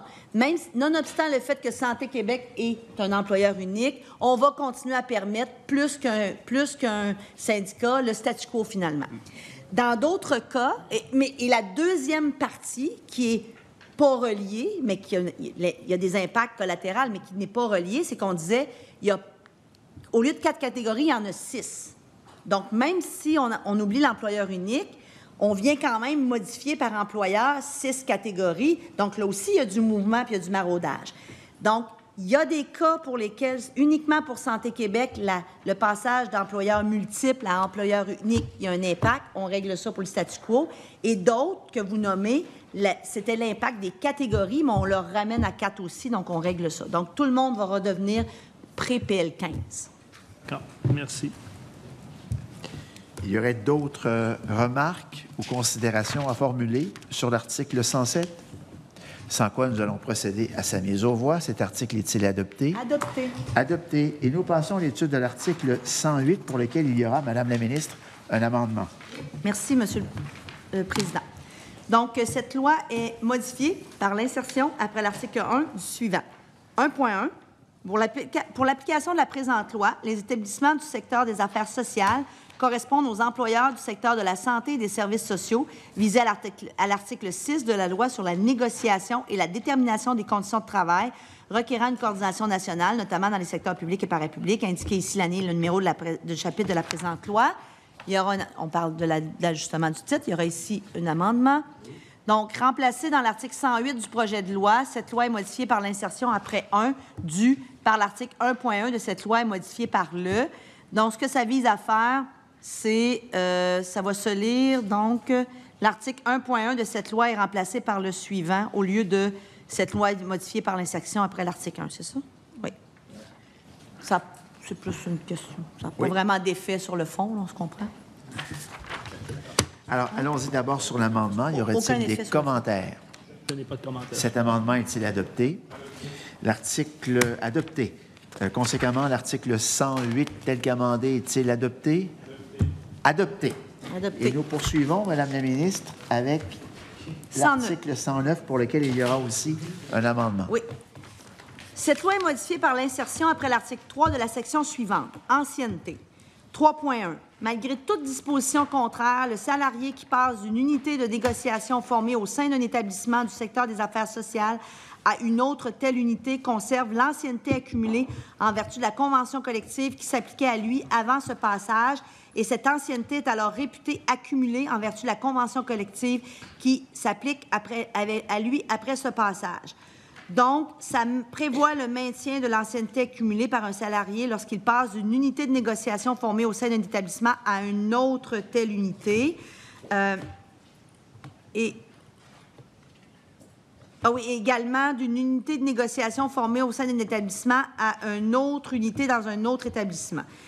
Donc, c'est fait en sorte que quand il y a certains mouvements, on pourra l'expliquer plus avant, la personne ne perd pas son ancienneté accumulée. Amendement. Article 109, remplacer l'article 3.1 de la loi concernant les unités de négociation dans les secteurs des affaires sociales proposé par l'article 109 du projet de loi par l'article suivant, 3.1. Toute convention collective liant une association de salariés accrédités et un établissement du secteur des affaires sociales est réputée prévoir qu'un salarié représenté par cette association conserve l'ancienneté accumulée au sein d'un tel établissement avant qu'il ne soit visé par cette convention collective. Ça répond donc aux préoccupations soulevées lors des consultations particulières, là, notamment en prévoyant que la conservation de l'ancienneté est réputée être une condition de travail faisant partie des conventions collectives liant ses employeurs et les associations accréditées concernées. Ainsi, la disposition vient clarifier le fait que les parties négociantes de ces conventions peuvent s'entendre sur les modalités d'application de cette condition de travail réputée. Et ça précise là, que le texte réfère à un établissement du secteur des affaires sociales.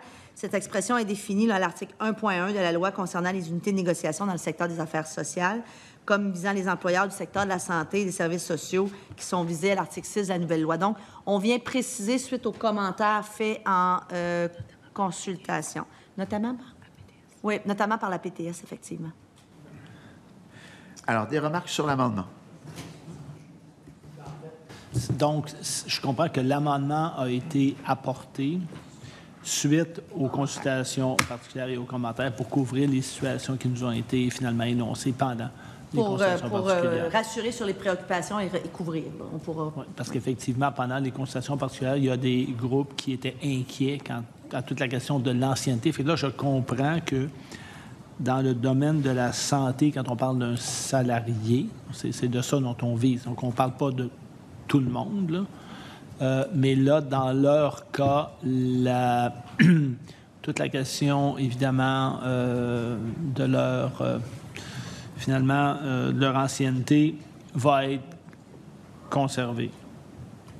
Bien, ça répond à leurs préoccupations, oui. OK. Et ça va... Mais donc, il n'y a personne qui va perdre son ancienneté ou qui va être pénalisé sur son ancienneté. Mais on va l'expliquer plus particulièrement parce que là, on ne veut pas commencer à affirmer des choses que les gens disent. Mais, oui, c'est relié à la question de mobilité. Puis on va vous la... Oui.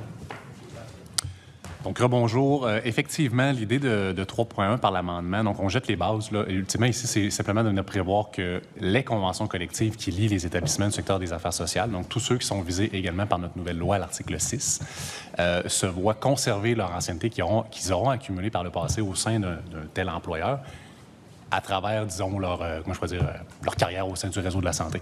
Donc, ça vise tous les types d'établissements, pas uniquement Santé Québec. Petite précision intéressante ici.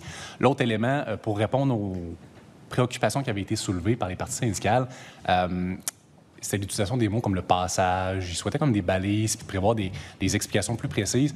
Ce qui a finalement été retenu, c'est plutôt de prévoir justement de laisser la latitude aux parties de s'entendre sur les modalités comme telles d'application, mais de vraiment prévoir la règle que cette ancienneté-là ne se perd pas quand on change de lieu d'emploi tant qu'on demeure au sein du réseau de la santé et des services sociaux. OK. Donc, mais en fait, je comprends que dans le réseau de la santé, pour bien des cas, il y a un employeur unique, c'est Santé Québec. Donc, normalement, quand quelqu'un passe, puis Santé Québec couvre plusieurs établissements de santé. Donc, concrètement, si quelqu'un travaille dans l'hôpital X, qui est salarié, puis qui s'en va travailler dans l'hôpital Y, il ne devrait pas perdre ou ça ne devrait pas avoir d'impact sur son ancienneté. Pour cet aspect-là, ça, c'est assez technique, puis je ne maîtrise pas assez bien le contenu des conventions collectives, mais ça se peut qu'il y ait des disparités entre certaines des conventions applicables aux différentes unités, ce qui fait en sorte que c'est peut-être pas aussi clair que ça au sein de Santé Québec, mais dans tous les cas, avec 3.1, on s'en assure. Oui. Comme on est dans le domaine là, on rentre plus dans les conventions collectives. Oui, peut-être exact. que Maître Lapointe peut apporter un éclaircissement complémentaire. Oui, là. tout à fait. Mais peut-être pour illustrer, ce que l'amendement propose, c'est que la personne qui a cumulé, imaginons qu'elle a fait 3 établissements différents, on veut s'assurer, je pense que c'était la demande des syndicats, que la personne, si ça lui fait 15 ans au total, que les 15 ans soient reconnus. Ça, c'est ce que l'amendement prévoit. Par contre, on laisse aux parties négociantes, à titre d'exemple, est-ce que lorsque vous allez appliquer sur un poste, est-ce que c'est votre ancienneté cumulée ou il pourrait y avoir... Par exemple, les parties pourraient convenir qu'on va donner priorité aux gens qui sont dans l'établissement depuis le début. Donc, on ne veut pas statuer, on dit juste que, et je pense que les syndicats demandaient ça, de laisser des modalités, parce que si quelqu'un a beaucoup d'ancienneté, mais qu'elle a été 1 an dans le nouvel établissement, puis elle vient de la Gaspésie, est-ce que cette personne-là va être prioritaire alors qu'il y a peut-être des gens que ça fait 25 ans qui sont dans l'établissement? Donc, c'est des éléments qui avaient été apportés. Donc, ici, ce que ça dit, c'est que la personne de la Gaspésie va avoir la totalité de son ancienneté. Maintenant, est-ce qu'elle sera prioritaire dans les postes? On ne statue pas. Ça sera l'objet de négociation. Peut-être que je peux mettre un complémentaire. Oui. Oublions le projet de loi 15, puis revenons à la vie d'avant. Une infirmière ou quelqu'un qui changeait d'établissement n'amenait pas son ancienneté avec elle. Elle repartait de zéro et ça a déjà été dénoncé dans les journaux. Et ça faisait en sorte que ça pouvait freiner certaines mobilités. Il y a peut-être une infirmière pouvait de Montréal, après 20 ans d'ancienneté, pouvait dire « j'irai ça, moi, sur la Côte-Nord, mais je vais tout perdre mon ancienneté ». Là, ce qu'on dit, c'est que cette ancienneté-là va suivre. C'est un peu une conséquence de l'ancienneté de l'employeur unique, donc à l'échelle. Mais par contre, on va quand même reconnaître le droit aux parties qui négocient de dire « ouais, mais là, si l'infirmière qui arrive de Montréal, et là, je donne un exemple fictif, là, avec 20 ans d'ancienneté, puis j'ai une infirmière qui veut appliquer sur un poste de la Côte-Nord, qui va appliquer sur un poste de la Côte-Nord qui lui plaît, qui a 18 ans d'ancienneté, bien, on va laisser aux parties dire comment on va gérer, je ne vais pas dire ce conflit, mais cette harmonisation-là des anciennetés. Donc, c'est ce qu'on va... Je vais vous donner un exemple. Moi, dans mon ancienne vie, il y avait un système de pointage, c'est-à-dire un nombre de points accordés pour le choix des bureaux ou le choix des postes. Là, on parle vraiment de ce type d'ancienneté-là. On se disait, bien, 2 points quand tu étais déjà au DPCP, puis 1 point pour tes années de barreau, à titre d'exemple. Donc, c'est la même chose. Mais la différence et le gain, c'est que la personne de 20 ans d'ancienneté à Montréal, elle la perdait avant. Là, elle l'amène avec elle. Maintenant, on va laisser aux parties négocier, c'est-à-dire entre le Santé Québec, probablement, et les syndicats, bien, comment on la gère maintenant, cette nouvelle ancienneté, quand la personne arrive dans un nouveau poste, dans une nouvelle région, avec les gens qui sont déjà en place. Oui, je comprends. Et je vous remercie pour la précision, parce qu'effectivement, ma compréhension avant Santé Québec, c'était à l'effet que, effectivement, si, par exemple, prenons une infirmière, là, habitait, je ne sais pas moi, dans l'est de l'île de Montréal, voulait aller travailler dans un hôpital, mais un autre hôpital, par exemple à Repentigny, ce qui, en termes de géographie, n'est pas très loin. Mais donc, puis ça faisait, je ne sais pas moi, 20 ans qu'elle était à Maisonneuve-Rosemont, par exemple, bien là, à recommencer. Le compteur partait à zéro. Oui, c'est ça, le compteur partait à zéro. Ce qui fait que, pour bien des gens, ils n'avaient pas le goût, puis je les comprends très bien, de changer d'hôpital ou d'établissement, parce que là, ils recommençaient à zéro. Puis évidemment, avec tout ce que ça comporte. Donc ça, je le comprends. Ça, c'est effectivement une amélioration. Maintenant, je comprends que vous voulez aussi, par cet amendement, s'assurer que dans un établissement en particulier, s'il y a quelqu'un qui travaille depuis des années, puis qui a un poste, par exemple, qui est affiché, bien, vous ne voulez pas nécessairement... Enfin, les parties au local auront à négocier, si jamais il y a quelqu'un d'une autre région qui arrive avec 25 ou 30 ans, là, qui pourrait passer finalement avant tout le monde, sans nécessairement avoir une connaissance du milieu comme tel ou de ce département-là. Si quelqu'un perd son emploi ou son poste est supprimé, et qu'elle se ramasse éventuellement dans un autre poste, est-ce que la même mécanique s'applique? Est-ce qu'elle conserve son ancienneté? Qu'est-ce qui arrive? Ce sera négocié à ce moment-là, dans la compréhension qu'on a, là. Oui. Et donc, à ce moment-là, ce sera s'il y a des postes qui sont supprimés, la personne perd son poste, elle perd ou elle ne perd pas son ancienneté? Ça va être à négocier. Ça va être c'est des conventions collectives qui prévoient cette mécanique-là. D'accord. Donc, cette mécanique-là sera à négocier. Très bien. Je vous remercie. Alors, nous sommes toujours à l'étude de l'amendement déposé sur l'article 109. Y aurait-il d'autres commentaires à cet effet, chers collègues de l'Acadie, ou Madame la députée de Lapinière également qui manifeste son intérêt, Madame? Oui, mais beaucoup d'intérêt, Monsieur le Président.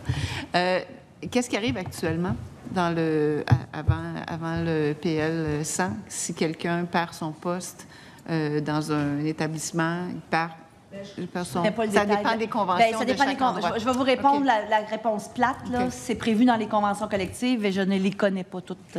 Mais pour ce qui est prévu ici, autrement dit, c'est que les gens qui changent d'emploi ou de région ne vont pas perdre leur ancienneté. On leur garantit l'ancienneté. Maintenant, la façon dont l'ancienneté va être appliquée, bien, il peut y avoir pondération, puis ça va être laissé aux partis qui négocient à l'échelle locale de déterminer ce qu'ils veulent pour leur... L'harmonisation entre l'ancienneté que tu traînes avec toi et celle que tu accumules à l'endroit X, comment on organise ça pour... Nous, dans mon ancienne vie, ça allait jusqu'au choix des bureaux. Là, on parlait des casiers, nous, c'était bureaux, bon, il y a toutes sortes de choses. Mais comment on harmonise cette ancienneté-là, ça sera les partis qui négocieront. Merci. Monsieur le député de l'Acadie. Oui, merci, Monsieur le Président. On a parlé beaucoup de Santé Québec, là, mais si quelqu'un, par exemple, change de réseau, parce que je comprends qu'il y a d'autres lois qui visent les établissements de santé, par exemple, dans le nord du Québec, qu'est-ce qui arrive à ce moment-là? La disposition s'applique à ces autres établissements-là. Donc, autrement dit, le salarié qui quitte un établissement, par exemple, du Nord pour venir au sein de Santé Québec, il peut conserver son ancienneté, là, de la même façon. Pour les établissements privés conventionnés et les établissements nordiques. Pour ceux qui sont dans le régime. Ouais. Merci. D'autres commentaires sur cet amendement? Conséquemment, l'amendement apporté à l'article 109 est-il adopté? Adopté. Et nous revenons sur 109 tel qu'amendé. D'autres remarques à cet effet? Je n'ai pas d'autres remarques, Monsieur le Président. Cet article amendé est-il adopté? Adopté. Et nous passons à la lecture de l'article 110. Merci, Monsieur le Président. Donc, l'article 9 de cette loi, modifié par l'article 1435 du chapitre 34 des lois de 2023, est de nouveau modifié par le remplacement dans le premier alinéa de établissement, d'une régie régionale, d'un conseil de la santé et des services sociaux ou d'un établissement privé conventionné visé au paragraphe 2, 4 ou 5 du 4e alinéa de l'article 1 de la loi sur le régime de négociation des conventions collectives dans les secteurs publics et parapublics par employeur du secteur de la santé et des services sociaux visé au paragraphe 1, 2, 4 ou 5 de l'article 6 de la loi sur les négociations et la détermination des conditions de travail requérant une coordination nationale, notamment dans les secteurs publics et parapublics, indiqué ici l'année et le numéro de chapitre de la présente loi, donc concordance entre l'ancienne loi 37 et la nouvelle et le PL 100. Des commentaires sur 110. On commence en matière de référence à la loi et non pas... On change le titre, finalement. Pas de commentaire, Monsieur le Président. L'article 110 est-il adopté? Adopté. 111. Oui, cette loi est modifiée par l'insertion après l'article 9 des suivants. 9.1. Malgré l'article 9, une unité de négociation au sein de Santé Québec ont composé des salariés appartenant à une même catégorie de personnel prévue à l'article 4 et exerçant leurs fonctions au sein d'une même unité administrative. 9.2. Pour l'application de la présente loi, les unités administratives de Santé Québec sont 1. Celles visées à l'article 42 de la loi sur la gouvernance du système de santé et des services sociaux. 2. La partie de Santé Québec qui n'est pas comprise dans une telle unité administrative. 9.3. Malgré l'article 9, l'unité de négociation composée de salariés exerçant leurs fonctions au sein de l'unité administrative de Santé Québec visée au paragraphe 2 de l'article 9.2 peut inclure des salariés dont le port d'attache se situe dans le territoire de plus d'une région socio-sanitaire. Donc, particulièrement pour le 9.1 de cette section-là, cet article 9.1 de la loi concernant les unités, est-ce que c'est pour dire faire ce qu'on a dit tantôt? Ça, c'est le commentaire spécifiquement à 9.1. Oui, parfait. C'est les particularités de Santé Québec. Oui, c'est pour garder plus qu'une... C'est ça, c'est pour garder plus qu'une possibilité de syndicat par catégorie. Oui, plus que 4 unités de négociation au sein de Santé Québec. 9.1, 9.2, 9.3. Ça, c'est nos 3 dispositions nouvelles qui viennent créer, en fait, qui maintiennent le statu quo au sein de Santé Québec avec les unités de négociation déjà représentées par des associations accréditées au sein des établissements. Ça vient faire ce qu'on a dit tantôt. Bon, on tombe de 6 à 4, mais c'est la même chose. Ça vient dire que dans les 4 catégories, maintenant, il peut y avoir plus qu'une unité syndicale, représentée par plus qu'une unité syndicale, malgré le fait que c'est un employeur unique. Bon, et là, ça vient, de façon technique, faire ça. Ici, devant un article relativement complexe dans la mesure où il introduit lui-même 3 articles. Donc, on va ouvrir la discussion de manière globale. Si vous préférez, on peut également la faire de manière plus séquencée. On y va le global, très bien. Alors, allez-y, cher député de l'Acadie. Merci. Quand on dit peut inclure à 9.3 de 111, là, peut inclure des salariés dont le port d'attache se situe dans le territoire de plus d'une région socio-sanitaire. Ça réfère à quoi exactement? Merci, M. le Président. L'objectif, en fait, de 9.3 ici, c'est la particularité pour ce qu'on pourrait appeler entre nous là, le siège social de Santé Québec. Parfois, dans le corpus, depuis le PL15, on va parler de Santé Québec comme étant constituée d'unités administratives. Les unités administratives, au sens de la nouvelle loi, appelons-le le PL15, là, bref, les unités administratives correspondent aux établissements. Donc, les anciens établissements qui se regroupent ensemble, une trentaine environ, pour former Santé Québec, ce sont des unités administratives. Quand on réfère à la partie de Santé Québec qui n'est pas comprise dans une telle unité administrative, paragraphe 2 de l'article 9.2, auquel renvoie l'article 9.3, la particularité de cette section-là, de cette partie-là de Santé Québec, appelons-le encore une fois le siège social, c'est pour prévoir ici que c'est possible qu'ils soient dans un port d'attache différent du fait qu'ils ont des bureaux au siège social autant à Montréal qu'à Québec. C'est la seule raison. Oui. OK. C'est ça,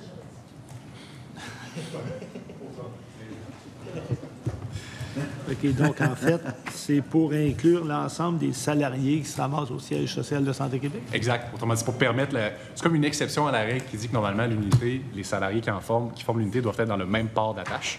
Ici, pour moi, je dire, la portion de Santé Québec qui est comme plus la gestion, appelons ça comme ça, ils ont des bureaux à Montréal et à Québec, donc il faut évidemment écarter l'application du port d'attache, sans quoi ça ne fonctionnerait pas.